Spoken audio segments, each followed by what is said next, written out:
Hello and welcome back, and that's right, it's time for another Should You Buy, and we are returning to this, the Synology DS1823xs Plus. We've already done a massive review on this. It was like an hour long, had a lot of hardware and software and everything digging in and out of it, and we have some benchmarks and stuff coming up very, very soon. But in today's video, we're going to get straight to the nub of the matter. I'm going to give you 5 reasons why you should consider the Synology DS1823xs Plus as your next data storage solution, presumably for business, but you never know. But I'm also going to give you 5 reasons why you might want to sit on the fence just that little bit longer, because this is an impressive Synology NAS. I'm going to make no bones about this. This is a NAS that I was super pumped for when it arrived, and there's a lot going for it. So obviously in my review I was quite enthusiastic, but it's by no means perfect. So let's crack on with the first of the good reasons why you should consider the DS1823xs Plus. That's right, let's be honest, when it's a Synology NAS, one of the biggest cards that they are holding in their particular Texas Hold'em hand is DSM. And when it comes to DSM is pretty much the bee's knees of any NAS software out there. And when I talk about NAS software, I'm not just talking about a user interface that you log in and knock around with your files. I am talking OS level, operating system level software and applications and services that not only allow you to interact with your data in a fantastically tailored and user-friendly way, but also a range of services and applications that normally most businesses are already using third-party ones for. Things like WhatsApp and Skype for communication, utilising mail managers like Outlook out there, utilising Office applications like Office 365, or even Google Docs as well, using those Google and Microsoft SaaS cloud-connected services. All of those are included in a Synology version in this system, as well as bridging with those third-party platforms out there. Currently available at the time of recording at DSM 7.1, with a beta for 7.2 out there that added adds features like write once, read many, encrypted volumes, and more. The DS1823xs Plus has got an enormous range of services and applications for a multitude of different client hardwares as well. And this can scale quite well. If you go to the higher business end, you've got things like Active Backup Suite that allows you to synchronize with the NAS and third-party cloud services out there. And that can go to block, blob, or just standard bucket storage, and some of those service-provided stuff like Office 365 and Google Workspace as well, to give you an on-prem access point and tailored and native access to all of that stuff while it synchronizes with the cloud. But also you've got Synology's ones, as mentioned, within the likes of Active Backup Suite and Synology Drive, to create that perfect unified ecosystem for a multi-site deployment, or even one device with everyone in-house synchronizing with the device at the same time. Then you've got things like the Collaboration Suite with Synology Office, Synology Mail, Synology Chat, and all of those things all rolled in within this to allow you to create a whole business storage system and network storage system for all of your connected guests, your connected clients, your connected staff members, all within a single collaborative network. And then you've got other third-party applications for multimedia. Then you've got Surveillance Station, a whole fully featured award-winning surveillance platform for IP cameras just thrown in. Then you've got virtual machine support, container support. DSM for a lot of users is worth the price of admission, but on a NAS like this, there's even more rolled in there.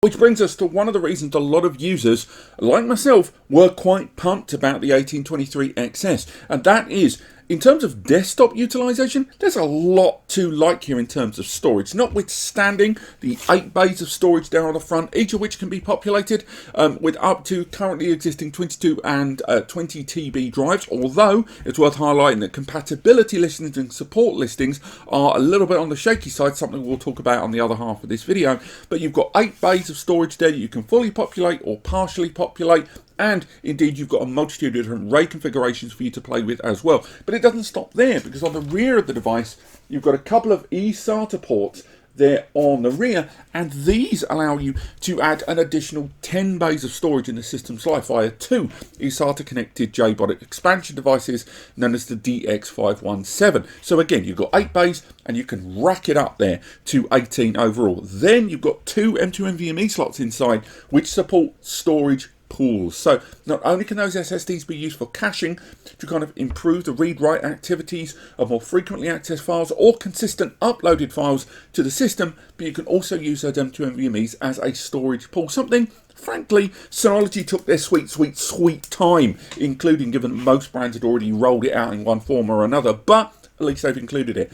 And with this, you can utilize that for individual apps, for, you know, high frequency, high demand databases there. You can utilize it for individual virtual machines if you choose. You can utilize it for a scratch disk for editing, more on that later on.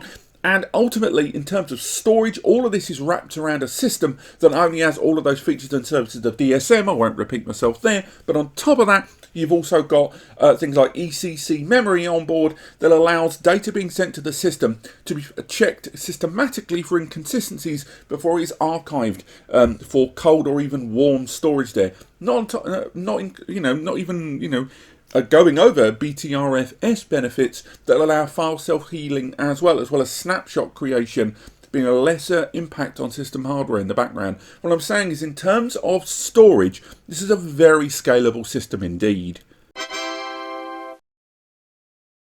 Now, this next point is not going to be for everyone, but I genuinely like the CPU choice inside this. There's been a long debate for the last 6 to 8 months about Synology devices kind of moving away from some of the Intel processors out there. We are talking about some of the Xeons, we're talking about some of the Celerons and the Pentiums there. But in the case of this, they have carried on with the commitment they seem to be having with AMD embedded Ryzen processors, with the device arriving with the V1780B. Now, this is a quad-core x86 processor that arrives with a 3.35 gigahertz clock speed that can be burst up to 3.6. It's 4-core, but 8 thread. So that's virtual CPUs that can be assigned to things, containers, VMs, that sort of thing.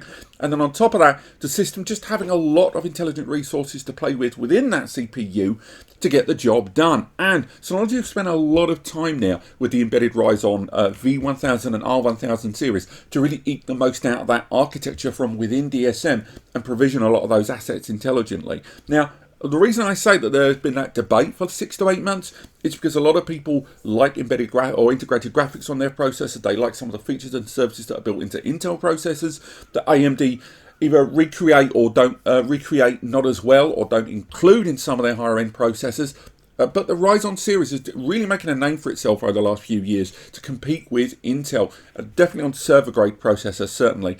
And this CPU, I wouldn't have expected an integrated graphics CPU inside this. From the likes of QNAP, who have embraced Intel Core, i3, 5, 7, and 9 on their systems, for them that worked. But Synology has always been very much an in-system purchase, a product for a lot of businesses where file transmission and consistency and stability prioritizes and trumps anything else. And in that world, this CPU makes a lot of sense.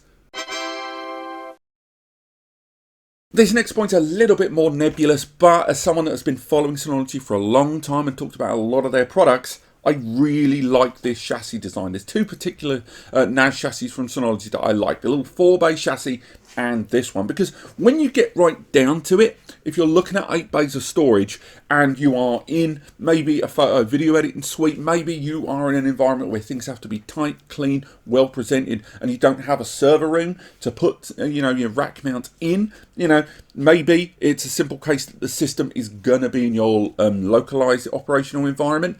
This is a real sweet looking box, and I think it does look very nice on a desk. I know cosmetics in the world of tech, particularly storage, count for nilch, but there's a lot of users that are going to be in close proximity to this device that actually care a lot about design. And in the case of this, notwithstanding the fact that the hard drive bays are clearly taking up the bulk of the storage there, it is pretty easy on the eye. You've got the 8 bays there on the front, plastic trays, but a metal external chassis there, loads of ventilation all the way around the edge there. The side panels with the Synology logo are vented dust panels there for aiding not only passive airflow out the system, but also capturing dust in the air. On top of that, on the rear, 2 lovely big fans on there that aren't quite as noisy as you think. Yes, you're going to hear them, and yes, you can change their operational speeds, but it's not as noisy as you might think. Even the internal PSU there has a fan built into it, and the system doesn't run as noisy as you think. Yes, it's noisier than some of the 4 bays here on the table, but not as much. And as long as you're not using aggressively sized hard drives when you're utilizing this, anything above 10 TB across all of those bays, and yes, most users are going to be going that way. But if you use smaller than 10 TB drives, non-enterprise, you're not really going to hear them. The reason I bring that up is if you go bigger than that, you're not going to have to worry about the system noise, because the drive noise you're going to hear more than the system. I think it's a very sleek, well to put together box, and to have 8 bays of storage in a desktop form, this is an incredibly understated device for the scale, and particularly when you talk about a lot of the ports, connections and capabilities of this device. I really like this chassis. And finally, we've got to talk about it. This device being 10 GBE is just a tip of the iceberg, because if you are working in a content creating environment, if you're working in post-production, if you're editing RAW, if you're editing 4K, even 8K to a degree with PCIe upgradability, this is a great solution for that. Notwithstanding that on the rear, you've got those 10 GBE port along with a couple of 1Gs down on the back. You've also got the PCIe upgrade that allows you to add further 1 or 2 port 10G cards, even 25 gigabit Ethernet cards into this system. Now you might be wondering, wait, how do I even saturate that? Well, bear in mind, one, you've got the expansion devices if you want to attach them down the line. You've got 8 bays of storage, which even if you use conventional hard drives, are more than going to oversaturate the 10 GBE port. And there's probably enough here with Pro Series drives to comfortably accommodate 20 gigabit Ethernet if you wanted to add another 10 GB port in there. Also, if you go for SATA SSDs, or you go for a combination of SATA SSDs and SATA hard drives and then use the M2 NVMe's, you now got your 3-tier editing platform. You got your NVMe's for your current editing on the device, where again you can connect via 10G, 25G, whatever. Then you've got your warm storage there for your slightly archival, getting moved over as projects complete. And for those users who work in distribution within your company or network, they can do what they need with it. And then you've got another 4 bays where you can use that for cold storage, for stuff that after 6 to 12 months automatically gets moved over. And a lot of the NAS software will allow that to be semi-autonomous. Now, again, bear in mind, you can scale up that storage, you can add more storage media, and while you're doing all of this, you can connect it with multiple 10 and 25G ports if you choose. And all the time, with the system running those consistent data integrity checks with the ECC memory and within BTRFS. Again, if you're running a photo video editing suite, or you're using Thunderbolt enabled editing devices and you grab yourself a 200 NECA Thunderbolt to 10G adapter, you can have multiple editors connecting to this device either directly or via a 10G switch, and all of those people editing work on this device and then moving data automatically within the system to relevant departments and users with their own user credentials and services. It is an exceptionally well put together box, and it's easily the best 8-bay that Synology have ever released. But is it perfect? Is it Buffalo? Let's talk about the 5 reasons why you might want to give this NAS a bit of a wide berth. Hang on, what's that over there? Oh right, it's the elephant in the room. That's right, we got to talk about hard drive and SSD compatibility, because Synology have really danced around on this device in a lot of the XS level series from the brand. Yes, it's XS, it's enterprise geared, it's got 5 years of warranty, that's all great stuff, but the fact that when you look up SSD and hard drive compatibility on this, it is incredibly streamlined is an understatement. If you look on the hard drive pages for this device, you find that the main storage base, Synology, are only really giving compatibility and support currently at time of launch to their own hard drive. Now this might change because, you know, policies do change. Synology even softened their position on third-party hard drives back at the start of 2021 and 2022 as well, in different ways when they were rolling out a lot of the policies on hard drives.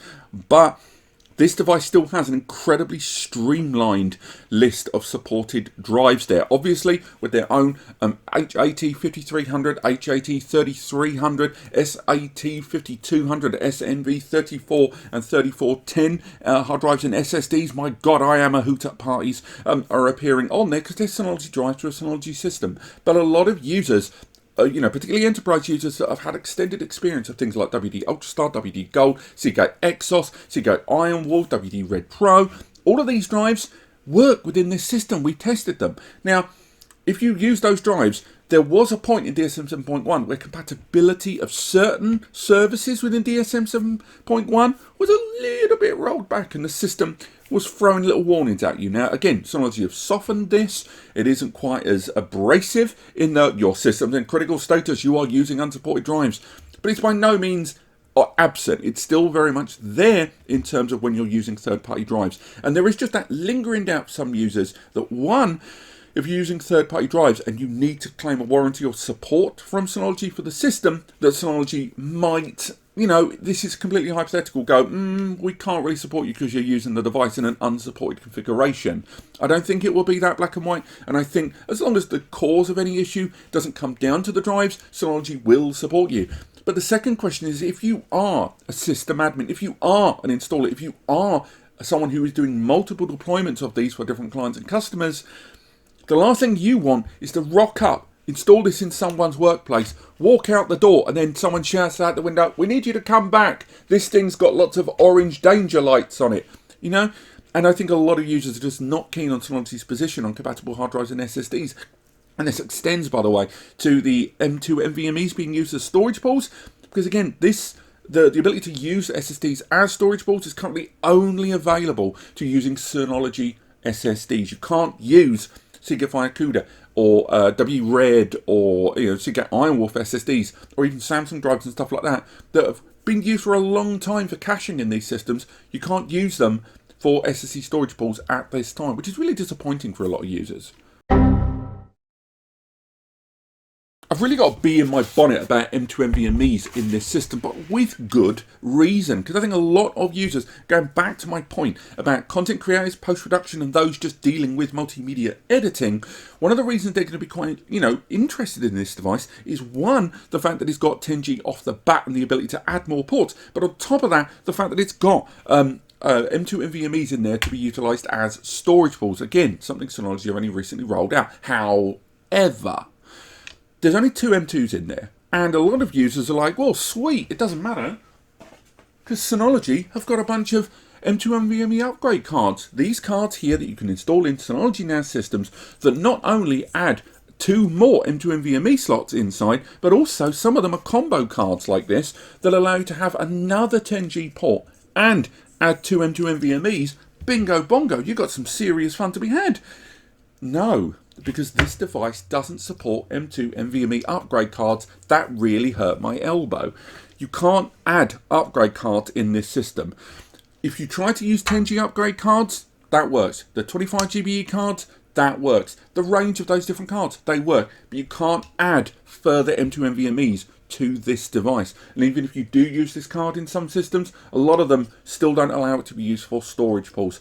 So it's just a real shame that such a great feature is available on a great system with some great hardware there, and people that want to edit, good heavy duty files on this, but they can't use further M2 NVMe's inside this system with an upgrade card. It's just a little bit annoying.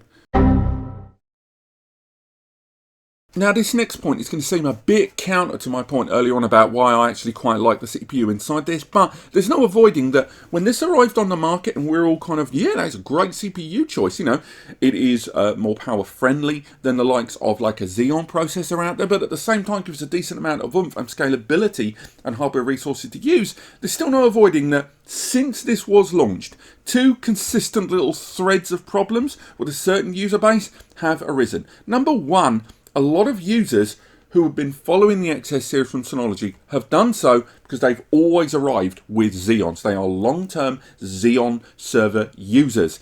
And the 6-bay that came before it, the one that's above me, the DS1823xs, that one had a Xeon. It had a quad-core Xeon 1527, D1527 there. Super cool person, right?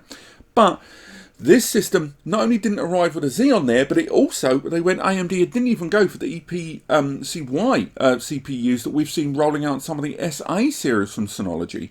It arrives with that embedded Ryzen, which is still a great CPU, but that one little faction that wants Xeons have just gone, well, why not Xeon? You went Xeon 100 times before and you probably would go back to them. Why not this?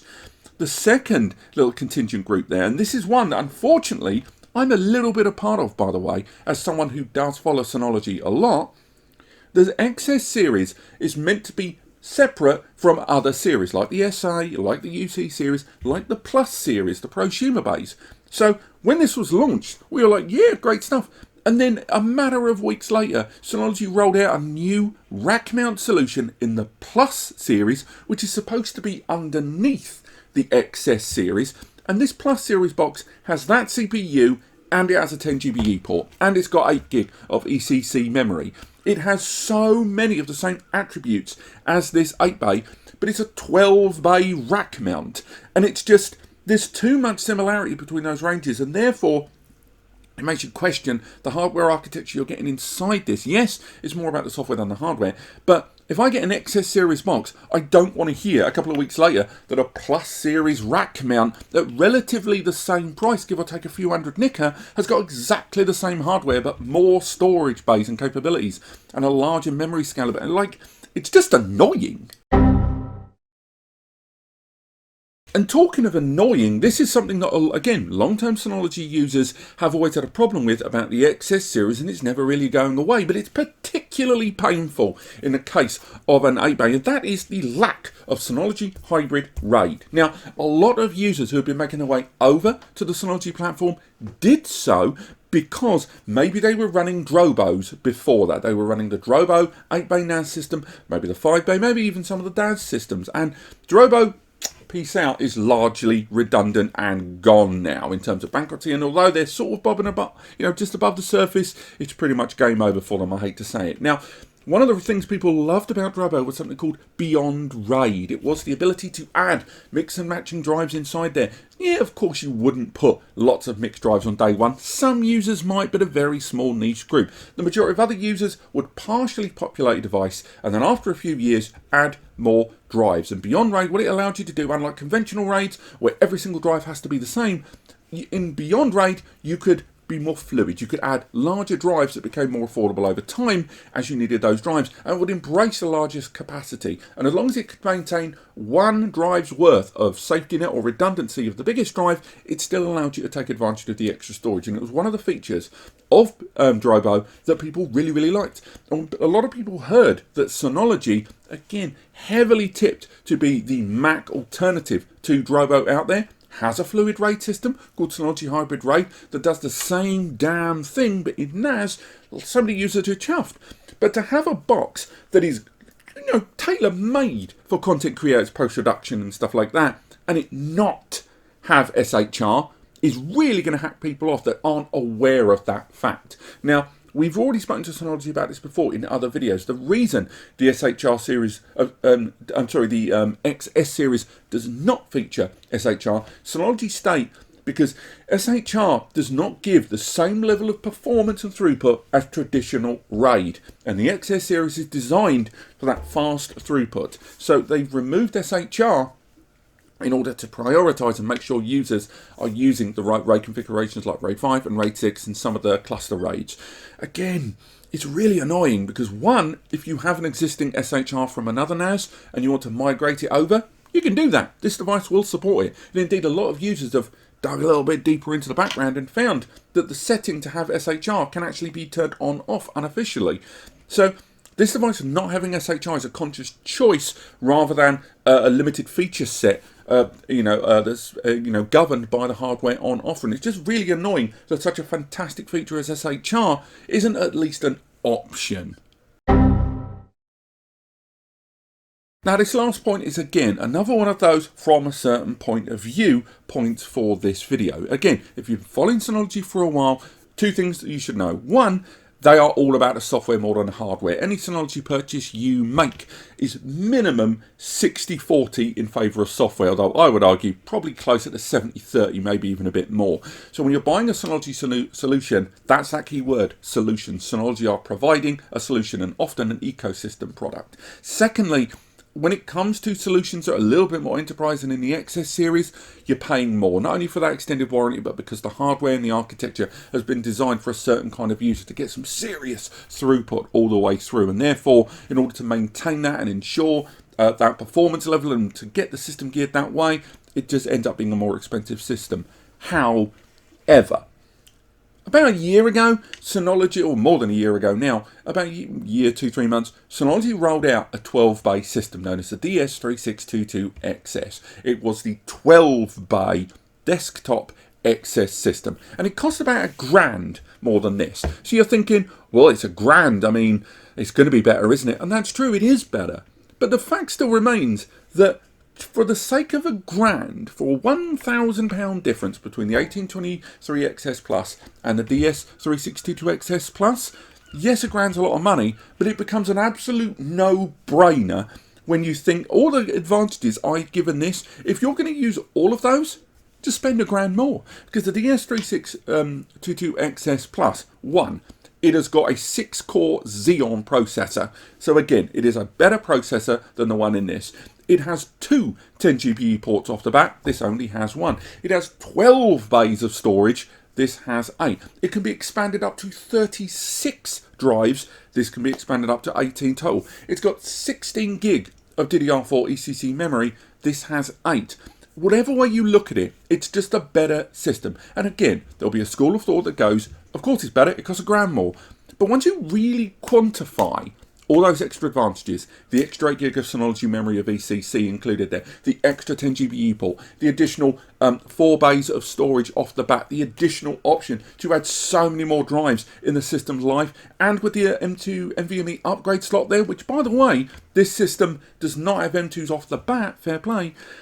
Overall, that £1,000, you are saving money if you're going to take advantage of all of those things later in this system's life. And you can choose to go for the 1823xs and then have the option to upgrade later on, but it's going to cost you a lot more than £1,000 and make you have to spread a lot of the systems out. Whereas the 3622xs Plus has nearly all of those on day one and even more expandability down the line.